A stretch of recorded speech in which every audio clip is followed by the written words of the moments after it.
बिस्मिल्लाहिर्रहमानिर्रहीम। मुझो नालो मोहम्मद हसन इस्मा बेजो अहमद खान। ज़िलो नो शहरो तालुको भिरियादे सुंधण में आ मुझो मकान। 5 दर्जा प्राइमरी ऐं नाज़रा पढ़ियल कुरान। न का ड्यूटी सरकारी न की दिलबर अथम दुकान। कुर्म के कम ते आ मूं ग़रीब जो गुज़रान। आऊं थियाननि उस्तादनि जे क़दमनि तां कुर्बान। जन आणे हिन इश्क में ॾेखारियो मोहब्बत जो मैदान।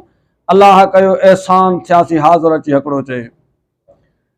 हक़ीक़त है ही सम्झाणी आहे नसीहत जो पहाको चइबो आहे हिनखे त आहीं मुसाफ़िर म्याहे ते नथी गुनाहनि मंझि गरक। मारण मज़लूमनि खे नाहे मर्दनि जो ही मरक। लानतुल्लाह अल ज़ालिमीन वराए ॾिसो वरक। ज़ाल कल किताब लारे वफ़ी नाहे फुरक़ान में को फ़र्क। बेहयाई ऐं बुछड़ाई खे कर तोबह साण तरक। न त कठी उज़व न मंझां अरक उते वठंदई हिसाब हिकिड़ो चए।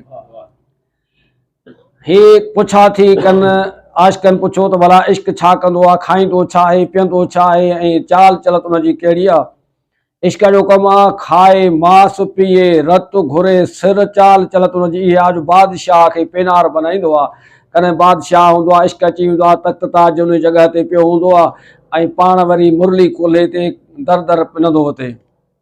उन ते अर्ज़ु थियो त ॿुध हज़रत इश्क जा कम अदा। कॾहिं बादशाही कॾहिं गदा हीर जे दर ते हयईं सदा चले तख़्त रांझन हलियो फ़क़ीराणे हाल। हज़रत इश्क जी इहा चाल, हज़रत इश्क जी इहा चाल। साल सॼो सुञ में लोड़े वयूं वेचारे खे वलियूं वकोड़े। काठीअर हयुसि कुहाड़ो तोड़े तब मजने खे हुई लैला जी ॻाल्हि। सुगड़ गुजारत उन ते ठाही त जॾहिं हू 12 महीना उन जाइ ते निदे जे वल में बीठो रहियो। अलाह ताला हेठां वल पैदा कई जेका उनखे वकोड़े वई। उन बुख जी उनखे ख़बर ई कान हुई इश्क वारे राज़ में त उन छा आहे बुख छा आहे। उस जी बि ख़बर कान हुई। पहिरें उघाड़े मथे उघाड़े बर में बीठो आहे। अलाह ताला निदे जी वल मथां पैदा कई हिनखे वकोड़े वई। काठीअर अची ॾिठो त ही को बुंड आहे शायदि इनखे वञी कटिया मुंहिंजो ॾाढो गुज़र थींदो।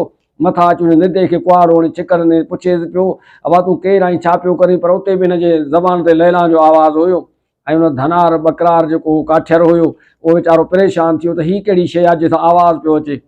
हाणे उन ते उन गुजारत ठाही सुगड़ त नालो मर्ज़ जो ॿोली आहीं।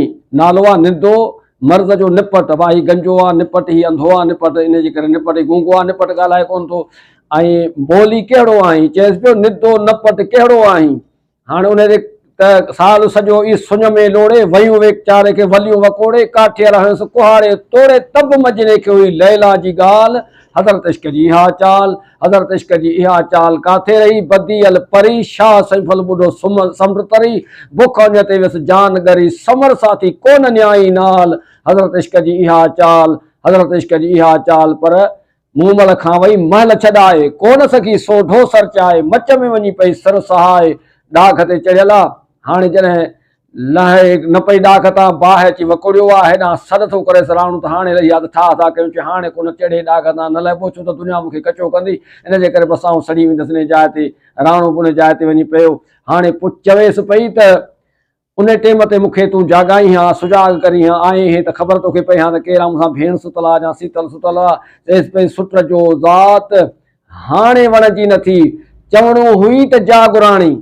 सुट जो चवणो ज़ात जा जागीराणी ऐं हाणे वणजी नथी हाणे गिग नथी। त अहिड़े नमूने सां मूमल खां वई ॿहल छॾाए कोन सघी सोढो सरचाए। मच में वञी पई सिर सहाए घोर कई सभु मिल्कियत माल। हज़रत इश्क जी इहा चाल, हज़रत इश्क जी इहा चाल। अनल हक़ जो नारो हणी वियो मंसूर वीचारो सूलीअ ते चढ़ी वियो। अनल हक़ जो मतिलबु आहे त आउं अलाह आहियां। आलमन सगोरनि चए त तूं पाण खे अलाह पियो चई त आउं अलाह नथो चवां। मंसूर जी कहिड़ी ताक़त आहे पाण खे अलाह चवंदो। मतां मंसूर जे पिंजरे में उहा ज़ात अची पाण ॻाल्हाईंदी हुजे बाक़ी मंसूर कोन थो चई सघे। पर जॾहिं मस्ती में आयो मौलविन चयो त उते डंड पवंदो चए पिया मूं वटि दौलत त कान्हे का सिर मुंहिंजो हाज़िरा बि चए सिर तुंहिंजो सूलीअ ते चढ़ंदो। चई आमीन आहे मूंखे। हाणे उन जाइ ते वरी जॾहिं फांसीअ ते आयो त उहो ॾिसे पियो दीदार उन्हनि जो पियो करे जंहिंजे इश्क में हिन सूलीअ ते वञी चढ़ियो। ऐं वरी जॾहिं जनाज़ो निमाज़ थी त वरी कफ़न में उथी वेही रहियो। मौलवी साहिब चयो हाणे जीअर जी निमाज़ कहिड़ी पढ़िया। अरे मुल्ला जनाज़ा पढ़ मैं जानू मेरा ख़ुदा जाने। चए तुंहिंजो कमु आहे निमाज़ पढ़णु मां ॼाणा मुंहिंजो अलाह ॼाणे। पोइ वेठो कीअं आहीं उथी। चई जन मालिकनि जे लाइ मूं सिर क़ुर्बान कयो आहे। अॼु मुंहिंजे जनाज़े में शरीक थिया उन्हनि जे इस्तक़बाल में आयो आहियां। अनल हक़ जो नारो हणी वियो, मंसूर वीचारो सूलीअ ते चढ़ी वियो, शहादत जो शौक़ सां कलमो पढ़ी वियो, मुलनि खे न तई कहिड़ी मजाल। हज़रत इश्क जी इहा चाल, हज़रत इश्क जी इहा चाल। मूज़न कयो ॾिस केॾो मकर, कोन पिन को मुंहं में ककर। मूज़न कयो ॾिस केॾो मकर, आशिक सां कयो उल्टो चकर, कोन पिन को मुंहं में ककर। पीर जी घाणे अंदरि वियो मखदूम बिलाल। हज़रत इश्क जी इहा चाल, हज़रत इश्क जी इहा चाल। पर चवे हिकिड़ो नको हुसैन जा थींदो, चवे हिकिड़ो नको हुसैन जा थींदो, हिकिड़ो कुसे वञे ॿियो पियो ॾींदो, आख़िर पंहिंजे सिर वियो ईंदो, क़ुर्बान कयाई पंहिंजी आल। हज़रत इश्क जी इहा चाल, हज़रत इश्क जी इहा चाल। हक़ मौजूद।